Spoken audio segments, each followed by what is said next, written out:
Good morning, one and all. I am Professor Shreya Trivedi from AKDMC Jamnagar.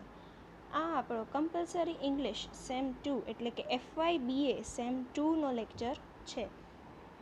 આપણે already ઘણા બધા lectures થઈ ચૂક્યા છે કે જેમાં આપણે સ્ટાર્ટિંગ જ સિલેબસથી કર્યું હતું, કે જેમાં આપણે જોયું કે 3 ગ્રામરના ટૉપિક છે અને 5 ચેપ્ટર્સ આપણા સિલેબસમાં છે. પહેલું ગ્રામરનો ટૉપિક આપણે સૌથી પહેલાં ઉપાડ્યું હતું, that is model auxiliaries. Okay, અને એના પછી આપણે 5 ચેપ્ટર્સ કન્ટિન્યુ ચલાવ્યા હતા. એના પછી આપણે ગયા લેક્ચરમાં બીજો ગ્રામર ટૉપિક સિનોનિમ્સ એન્ટોનિમ્સ જે છે એ આપણે કર્યો. હવે ત્રીજો ગ્રામરનો ટૉપિક આપણે આજે અહીંયા ચાલુ કરવા જઈ રહ્યા છીએ, અને એ છે information transfer from visual to verbal. હવે પહેલાં આપણે એ જાણીએ વિઝ્યુઅલ અને વર્બલ. ઇન્ફોર્મેશન તો ખબર છે આપણને. ઇન્ફોર્મેશન એટલે શું? કંઈક ઇન્ફોર્મ કરવું, કંઈક જણાવવું, જાણકારી આપવી એટલે ઇન્ફોર્મેશન. થ્રુ એટલે દ્વારા. Okay, information through visual.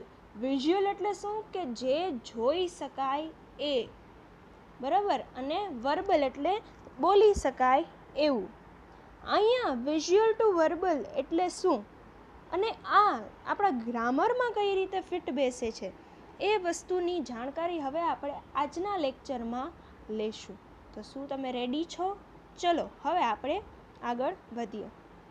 Information transfer from visual to verbal or through visual display, બે એક જ છે. વિઝ્યુઅલ ડિસ્પ્લે એટલે કંઈક પિક્ચર તમારી સામે હોય, બરાબર. પિક્ચર એટલે મૂવી નહીં, પણ કંઈક ગ્રાફ હોય, ચાર્ટ હોય કે એવું કંઈ પણ હોય એ તમારી સમક્ષ હોય અને એમાંથી તમારે આન્સર્સ દેવાના હોય, તો એને આપણે information transfer from visual to verbal or through visual display આપણે કહીએ છીએ.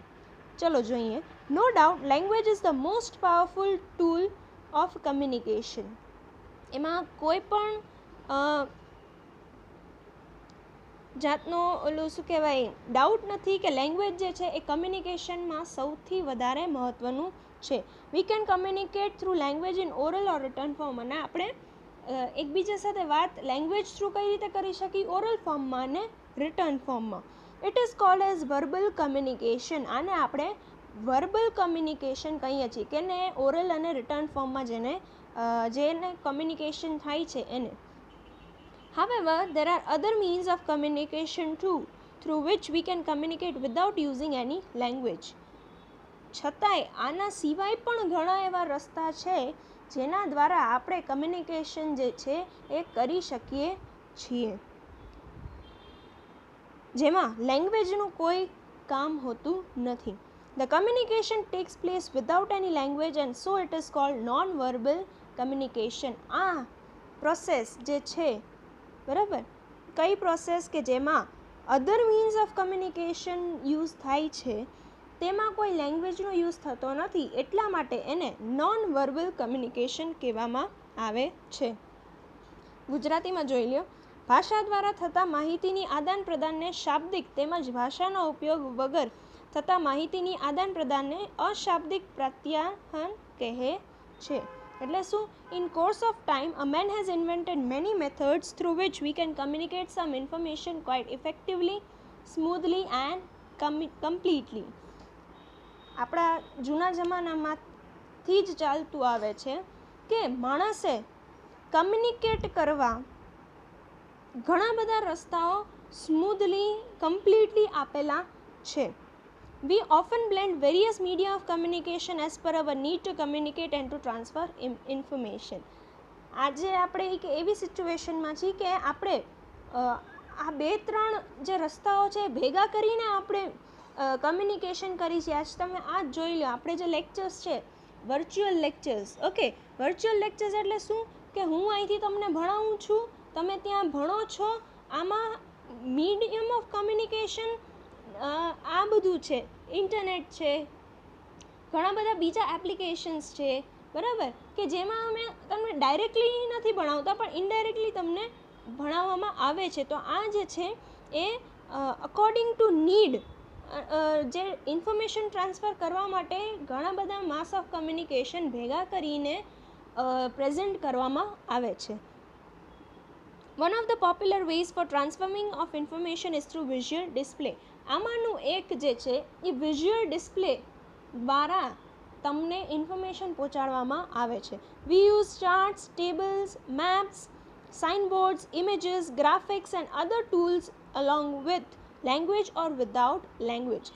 આમાં નોન વર્બલ કમ્યુનિકેશનમાં આપણે શું જોઈએ છીએ તો કે ચાર્ટ હોય, મેપ હોય, ટેબલ્સ હોય, ઇમેજીસ હોય, સાઇનબોર્ડ હોય, બરાબર, ગ્રાફિક્સ હોય અને આવા ઘણા બધા રસ્તાઓ છે જેમાં લેંગ્વેજ નથી હોતી અને હોઈ પણ શકે છે, બે તરફ છે. હવે આ બધું શું છે તમે કહો છો તો આ આગળ એક્ઝામ્પલ્સ આવશે એમ તમને સરખી રીતે સમજાઈ જશે. These tools are capable of transforming the information more effectively and smoothly. આ ટૂલ્સ દ્વારા આપણે ઇન્ફોર્મેશન જે છે એ બહુ સ્મૂથલી એકબીજા સાથે કમ્યુનિકેટ કરી શકીએ છીએ.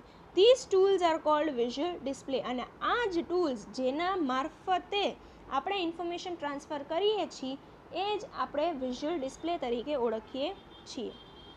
હવે આ એક એક્ઝામ્પલ આપણે લઈએ છીએ કે આ એક ટાઈમ ટેબલ છે PD Malaviya college of arts રાજકોટનું.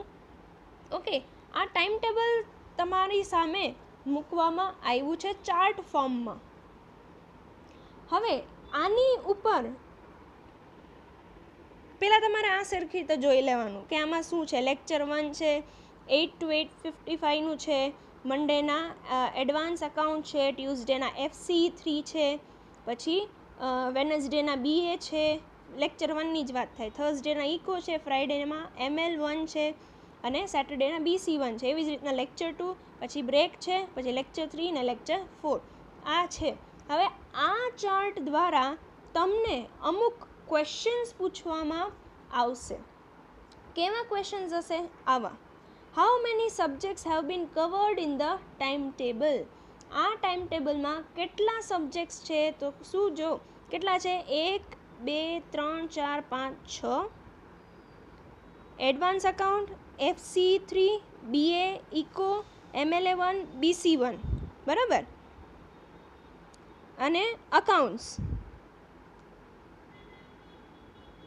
આટલું થયું. એટલે કેટલા છે ટોટલ? 7 સબ્જેક્ટ્સ છે. એટલે આમાં શું આવશે? સોરી, હજી એક, હા, 7 સબ્જેક્ટ છે. એટલે કેટલા સબ્જેક્ટ્સ? તમે શું લખશો ફર્સ્ટ ક્વેશ્ચનના આન્સરમાં?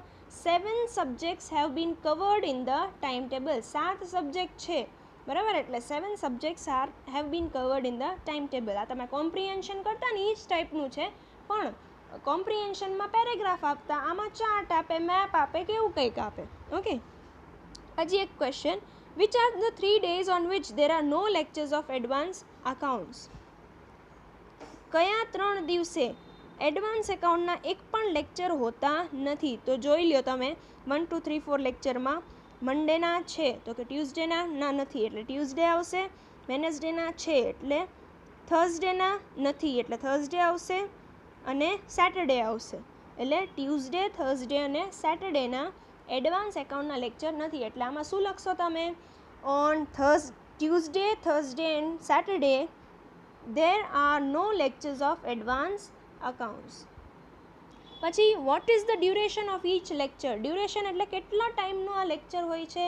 તો જોઈ લો કેટલા ટાઈમનો હોય છે? 55 મિનિટ્સનો. કારણ કે 8 થી 8:55 એટલે 55 મિનિટ્સ, બરાબર. એટલે શું થશે? The duration of each lecture is of 55 minutes. પછી how many lectures are being delivered per week. Per week કેટલા લેક્ચર્સ ડિલિવર થાય છે? 4.